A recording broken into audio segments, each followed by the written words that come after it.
Generations of computer is the topic we are studying now. Generation in Computer Talk provides a framework for the growth of computer industry based on the key technologies developed. Mostly now, whatever we discuss, that whatever developments happen in day-to-day life nowadays, what we say, it is mostly about software. Okay, but beginning of the in the previous days, it was more of hardware changes, hardware developments. Whatever hardware developments were happening, due to that, computer was progressing and becoming more smaller, more faster, more accurate device, and was using more good hardware parts, and uh, it was just growing. So we will start with generation in the computer terminology is just change in technology. Okay, every in all five generation, how technology was changing step by step. Okay, how technology changed and computer has grown so much, and now we have such a good computers. Initially the generation term was used to distinguish between varying hardware technology, and nowadays what we say, generation includes both hardware and software, but much of software. Okay, which together make up an entire computer system. There are five major computer generations based on the characteristics of various computers developed from time to time. They are categorized into these five generations: first generation of computers, second generation, third generation, fourth generation, and fifth generation of computers. We will see all the generations one by one. Okay, these are the times. Here I would like to mention one thing. I have mentioned on this screen that first, second, third, fourth, and five generations and the duration of those generations. Like here I have mentioned first generation is from 1951 to 1959.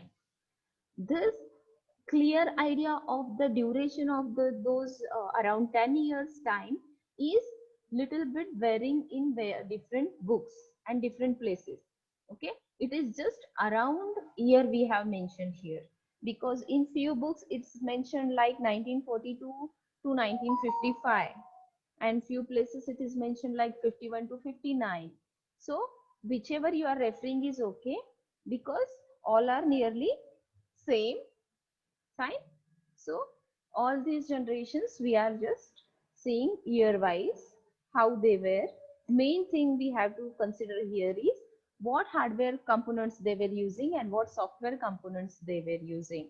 Okay, beginning in the starting, whatever we see from first, second, third generation, all growth is mostly due to the electronic advancements. Okay, electronic components were new electronic components were developed, so computer has grown a lot during those days. And later stages we see more of software growth. Okay, actually when we say generation, it is the combination of hardware and software both. The very first computer used vacuum tubes for circuitry and magnetic drums for memory. Vacuum tubes, I would like to tell you first that whatever first generation computers we were using, those were around in 1942 to 1955.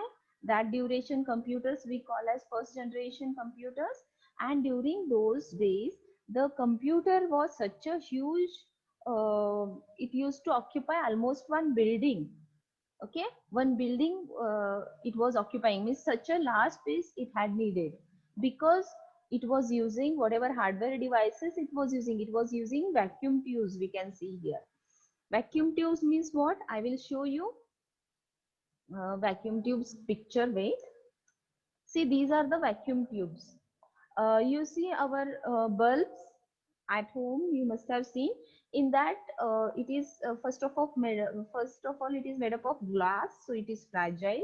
Second thing, it had the same filament kind of thing, like you can see in your bulb at home. When you see bulb, you see one thin filament and very delicate fragile filament in that. Okay, such a these kind of vacuum tubes were used for making computers, and these vacuum tubes were made up of glass, so those were fragile, very difficult to maintain.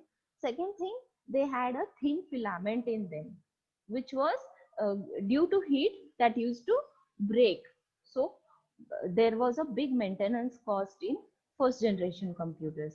I will show you such a huge computers. This is not a, some other device. It is just first generation computer, you can see. Okay, it used to occupy a complete building sometimes, and it had number thousands of vacuum tubes in that. So those vacuum tubes, what those vacuum tubes used to generate lot of heat. So they had to maintain that full building with air conditioning was compulsory, because when vacuum tube gets heated, it used to break and that filament used to get spoiled. Okay, so what they had to do, one vacuum tube also is having some problem. They had to replace that, find out and replace that vacuum tube in that place. So it was very hard to maintain also. First generation computers, these are the first generation computer pictures I can show you here. See, you can see there are many glass bottles kind of things. These are not glass bottles, these are vacuum tubes. Okay, and this is the input. For inputting, they were using this punched cards method. Like now we use input device, most vastly used input devices are keyboard and mouse, right? But that time, those days, they used to use this punched cards. They were often the first computers used vacuum tubes for circuitry and magnetic drums for memory. Memory devices, whatever we are using now, they didn't have. Were just using magnetic drums for storing the data into it. They were very huge and taking up entire room or building. Okay, first generation computers relied on machine language. Machine language means what? It is just binary language. Programming was in terms of only zeros and ones, which can be understood only by machines. Okay, why zeros and ones? Because those electronic devices understand only input electrical signals, right? Zero means no signal, one means on and off, you can consider that way. So it was understanding only it now also it understands, but that during those days we were only using machine language, which language was having programming in terms of only zeros and ones. They were very expensive to operate, and in addition to using a great deal of electricity, generated a lot of heat, which was often the cause of malfunctions. The UNIVAC and ENIAC computers are examples of first generation computers. They were very huge, they were generating lot of heat, and they were consuming lot of electricity also. And because those vacuum tubes were generating lot of heat, most of the tubes used to just get spoiled, and they had to users had to replace those vacuum tubes. And that must be such a tough task. We can see here how huge the computers are and how difficult it must be for those people to maintain those computers. Okay, features of first generation computers. It supported machine language, which is language in terms of programs in terms of zeros and ones only. It had slow performance. It occupied large size due to the use of vacuum tubes. Vacuum tubes itself, we can see how large those are, the thousands of vacuum tubes. So we can just imagine how that computer may look like. It had a poor storage capacity. It consumed a lot of electricity and generated much more lot of heat due to that. The memory was of 4000 bits, and data input, how we were able to give input, okay, was only provided through hardware programs in the computer, mostly through punched cards and paper tapes. Punched cards, just now I shown you. With that punched card, depending on the punching and non-punching areas, computer was understanding what input user wants to give. Punched card was this one. Okay, you can see few places it is punched and few places it is not punched, and depending on that, they used to give these punch cards as a input to the computer. The examples of first generation computers are ENIAC, UNIVAC, VM701. Okay, these are the examples of these first generation computers. Then later on, several advancements in the first generation computers led to the development of second generation computers. What happened after first generation? There were advancements in electronics field actually. So what has happened?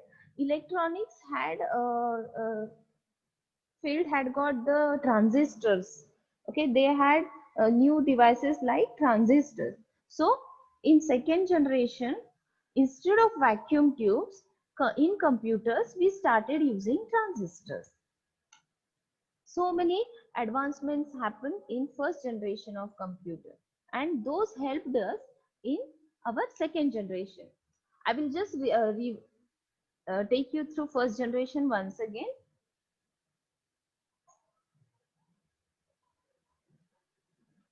Okay, what all we saw in first generation? The time period was from 51 to 59. I told you about the time range. It varies according to different books. So don't bother about that. The size of these computers were very large. What technology was used here? Technology was used as vacuum tubes. Okay, processing speed, how was it? It was very slow processing. They used magnetic drums and tapes as a memory device. These computers were very difficult to program because only machine language was used, which was only in terms of zeros and ones. Okay, machine and assembly language was used. So these are the main factors in first generation of computers. Mostly what advancements you will see from generation to generation is in terms of technology, in terms of software, in terms of the speed will go on increasing, okay, accuracy will go on increasing, and in other later generations the programming goes on becoming easier because we stopped using machine language and assembly language for programming. Slowly we move towards the high level language. Okay, and memory devices also we started using different devices like we use now. I will in the next session I will let you know about second generation of computers. I hope all of you are clear with the first generation of computer. Time period you have to remember. Size, those used to be very large. Technology was vacuum tubes. Processing was very slow. Memory device was magnetic drums and tapes. Programming language was machine language. And these computers were very difficult to maintain, and those had very high maintenance in it. Okay, those had very high maintenance cost. Maintaining was also difficult. Plus second thing was the cost of maintaining those computers was also very huge. So these are the pictures of those. This is vacuum tube and these are those computers from first generation.